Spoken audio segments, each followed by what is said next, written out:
Pump it up, pump it up. Trae. Come on, come on. With Trae. Pump it up, pump it up. It's the day with Trae. This is the day to gain inspiration, to make a positive change in the nation. We're inviting you to partake in conversation, to raise your vibration. It's the day that we will all celebrate all of our peeps that make this thing elevate. Watch the negative fade away, cause it's the day with Trae.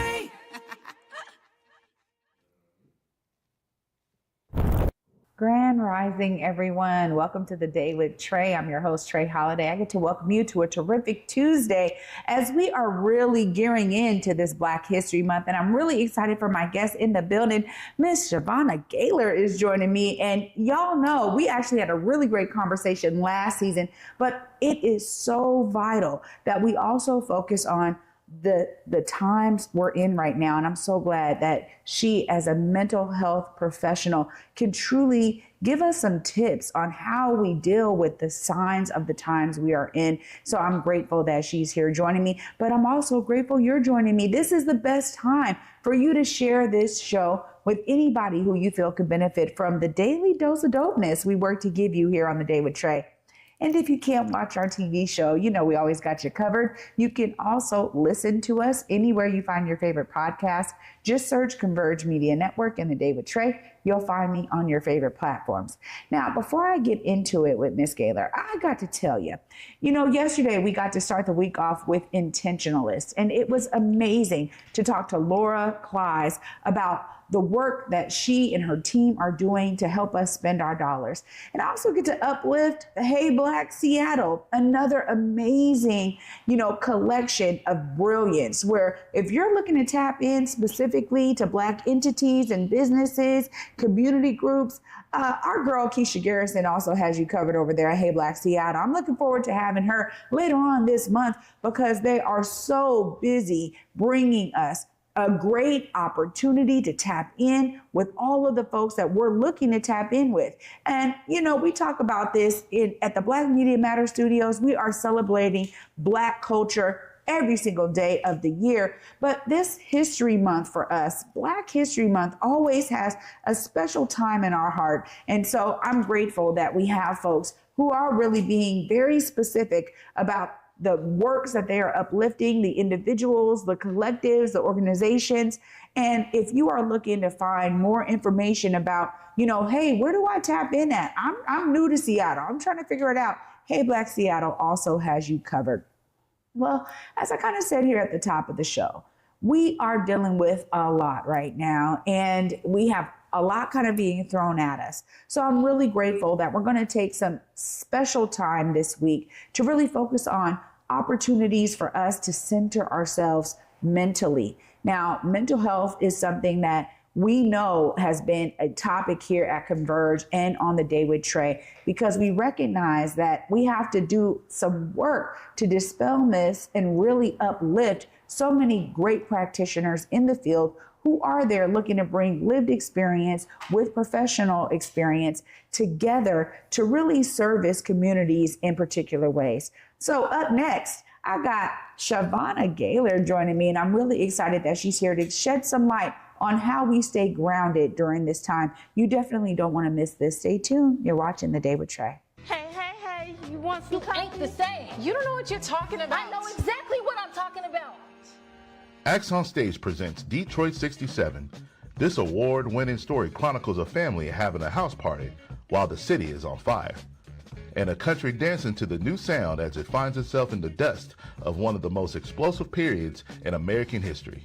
It seems like it's all coming together and falling apart. You talking that slick talk with me when I've been I'm not drinking? trying to cause you any All trouble. you've been this whole time is a bunch of trouble. What the hell you doing in Detroit? This Seattle debut runs November 14th to the 23rd at Acts on Stage Theater. Get down with the get down of Detroit 67. In Seattle, it's more than just coffee. It's community. At the station, we brew more than just your favorite cup. We brew connection.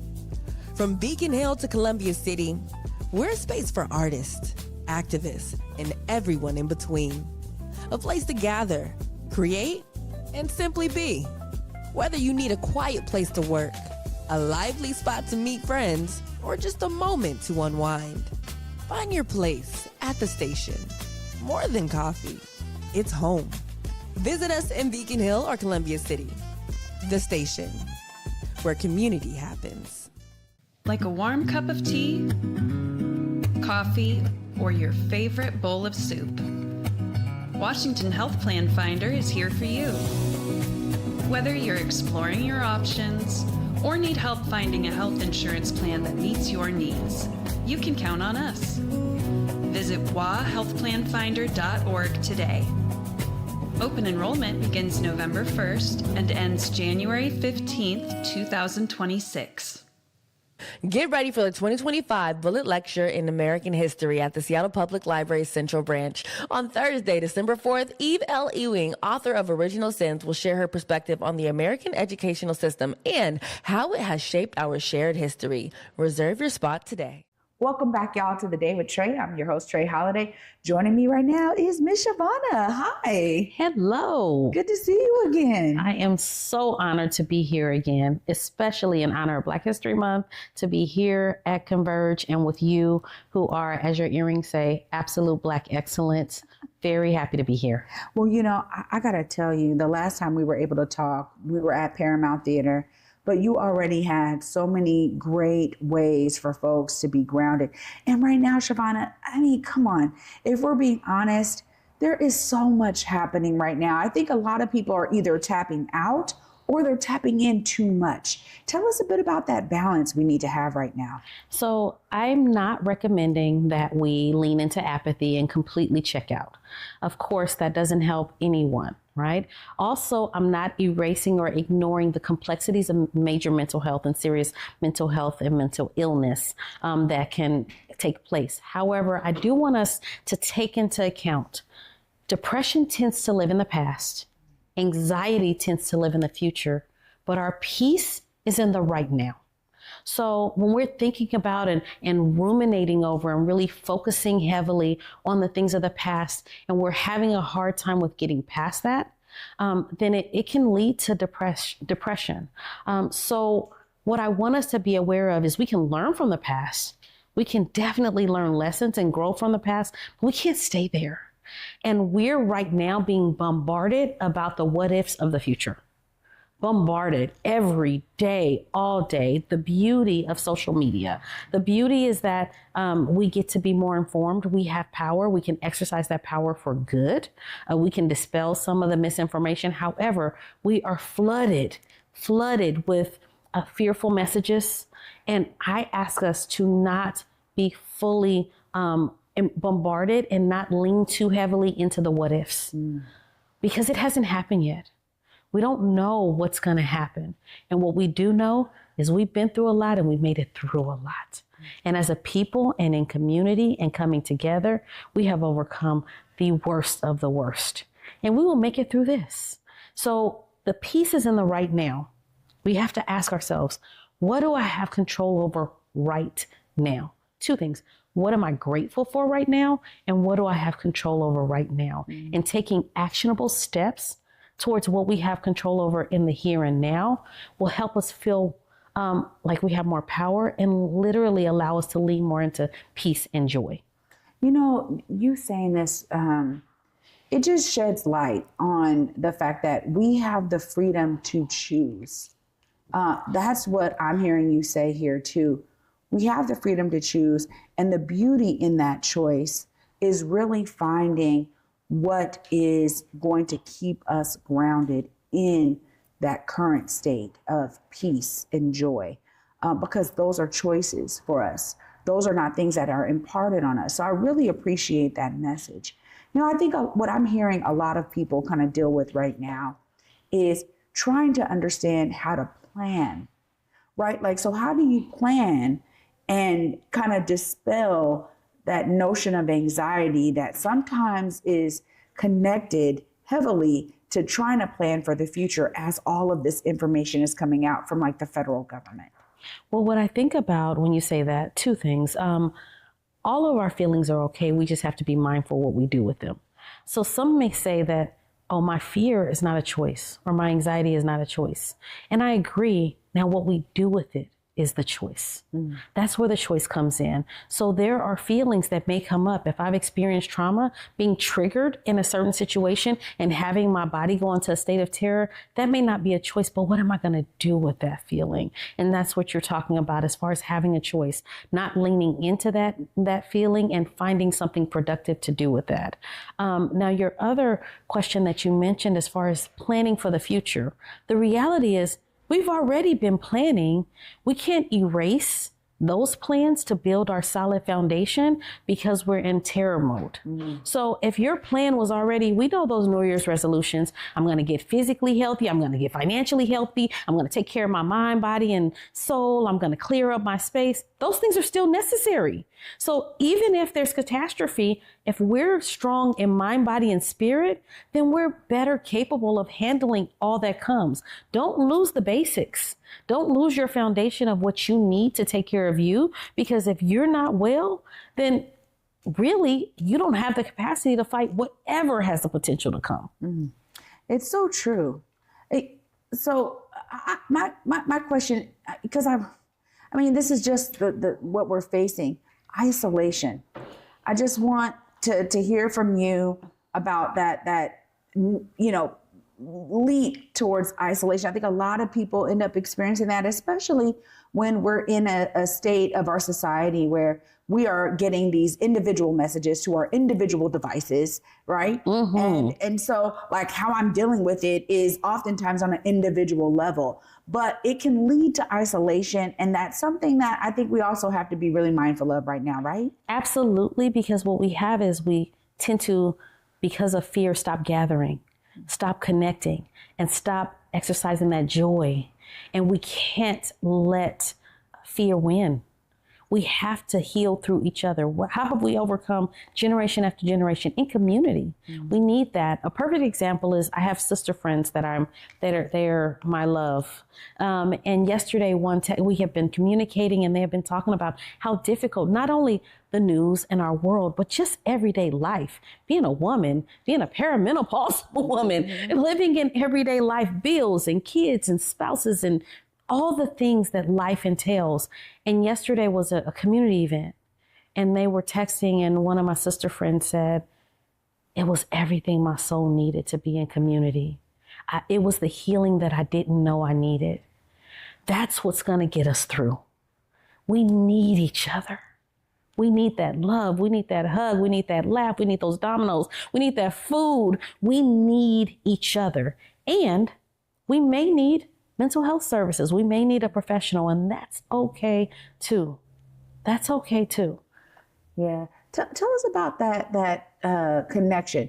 When does somebody know, like, okay, now's the time I need to seek professional help? I mean, because that may be different and varied for, certain people. But what are some of those, high level pathways that you've experienced professionally where people have had to make that choice for themselves? So one example I give is, think about a car. All cars are different makes, models. All the dashboards are different, but they all have those lights, those blinking lights that let you know that something is wrong. Now, they might look a little different, but they all have those blinking lights. So we all are unique, divine individuals, but we all have some indicators in our life that may say, hey, something is off. I need that check engine light. So I want us to think, everyone kind of take a deep breath and think, what's my check engine light?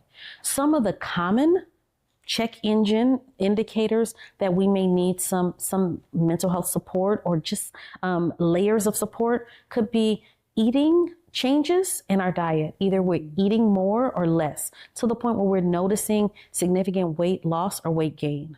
And so where it's problematic, where we're like, wow, why did I eat that whole cake? Or I notice I haven't eaten all day. So significant changes in our diet and eating habits, also significant changes in our sleep patterns. So if we find that we're in bed all day and just lethargic and having a hard time getting out, like, whoa, I can't believe I slept 14 hours, 2 nights in a row. What's going on? I don't usually sleep like this. Or I'm up all night and having a difficult time sleeping. So significant changes in eating and sleeping could be indicators, because our bodies keep score and our bodies will tell us when we're off.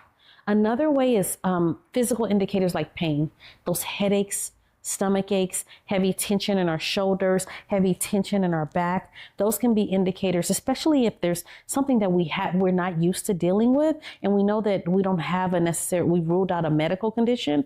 That can be our body telling us, we need you. We need you to take care of us. We're holding too much. And so in the Black community and in a lot of communities, we'll hear, well, what's the point of talking about it? Well, I don't want to talk about it. I'm used to it. We've been through, what's talking going to help? All those experiences and those situations, they come into our core. And we are human. Even though the world may treat us like we're superhuman, we're human. We hurt, we cry, we get sad, we get depressed, we need support. We are human. And we need to lean into that humanity and recognize that all of those hurts, all of that discouragement, all of that injustice goes into our psyche, and it's power in acknowledging. There's power in releasing, because it's too much for our bodies to contain. So if you can release it through exercise, you can release it through prayer, meditation, through deep breathing, you can release it through yoga, you can release it through therapy, you can release it absolutely in community and connection and music, but make sure you're intentional about finding a healthy way to release it. Wow. I mean, I'm so grateful for you to be here today. You know, what we recognized was it was important for us to breach this topic of mental health during Black History Month and truly uplift not only amazing practitioners like yourself, but also some of the things that we can be doing to truly check in with ourselves during this time as we are dealing with, you know, a lot of shifts that are coming down the pike. I was, going through some history with my son and recognizing that Black History Month has been acknowledged and celebrated by American presidents since 1976. So this is a huge shift when we talk about our president possibly not acknowledging Black History Month in 2025. And trying to get my 11-year-old to understand that. Because I'm like, you're young. And I go back to when I was 11. I had no idea what was really going on. I think there was, at the time, Bill Clinton was hit. They were like, he's almost like the first Black president. I remember people saying that in the community. And I was like, but he's not, though. I was so didn't understand it, right? Growing up and having my own purview now, trying to get my kids to understand it is something that's really important. And I think we don't talk enough about our children and the shifts that this may have on them. So giving us some of those tips was really helpful. And I'm so grateful. Of course, if people are trying to tap in with you, if they need your services, if they're trying to maybe figure out how are you dealing with community and tapping in, just look right there. Let them know how they connect with you. Well, everything healing related or Chevonna related, you can get on Chevonna.com. That's CHEVONNA.com. Also, to support us during this time, I've launched a Mindful Monday, just a quick 1-minute tip every Monday on my social media account. And you can find me through Chevonna LMFT. That's LMFT for Licensed Marriage and Family Therapist. And I give you some tips to make it through the week. So we're going to make it through this together. So Chevonna.com, and check out those Mindful Mondays, because I'm always giving you what we all need to make it through this time today and every day to heal. Wow.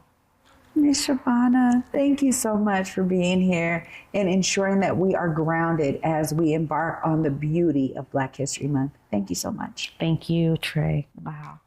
Y'all, what a beautiful way for us to be mindful about how we're checking in with ourselves during this time. Of course, I'm going to wrap it all up right after this short break. Stay tuned. You're watching The Day with Trae. Hey friends, Victor Gordon here. You see the shots and you see the vibe. I gotta give a huge shout out to the man, the myth, the legend, Jordan Summers and Summers Media. Seriously, Jordan doesn't just take pictures, he captures the essence. Every time I step in front of that lens, I know it's gonna be a moment. If you're trying to get your right shots, the ones that truly stand out, hit him up and tell Jordan that Besa sent you. Son of a Nutcracker! Elf the Musical sparkles at Fifth Avenue Theater.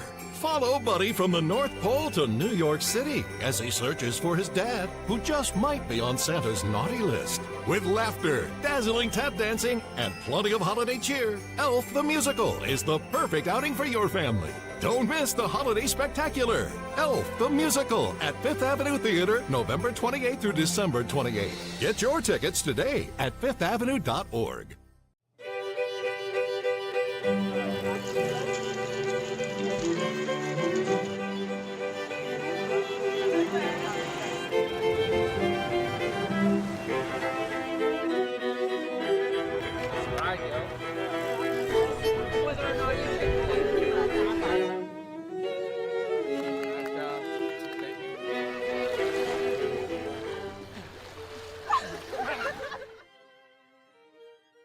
What better way to spend a Saturday than celebrating Black history? Join the Seattle Public Library on Saturday, December 13th at the Douglas Truth Branch to commemorate the 50th anniversary of his community-chosen name, honoring Frederick Douglass and Sojourner Truth. We will see you there.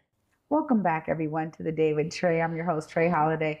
What an amazing episode this was. Huge shout out to my guest, Miss Chevonna Gaylor. Of course, Mindful Mondays. This tip that she is giving y'all is going to be helpful to get your week started. And I am encouraging you to check in on yourself.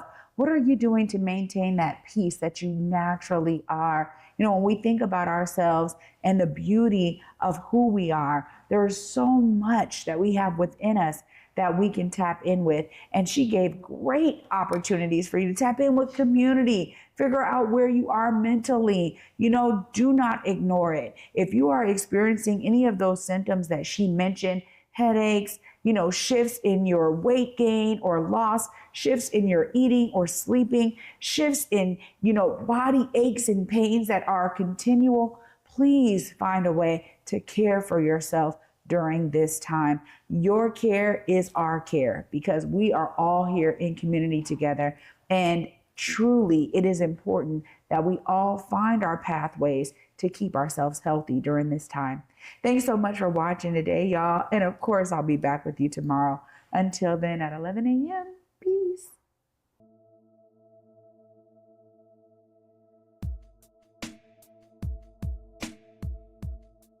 Converge Media produces culturally relevant content for Black and urban audiences.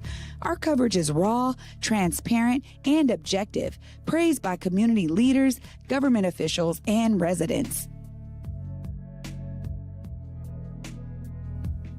Support Converge Media today via Venmo, Cash App, or PayPal at Converge Media.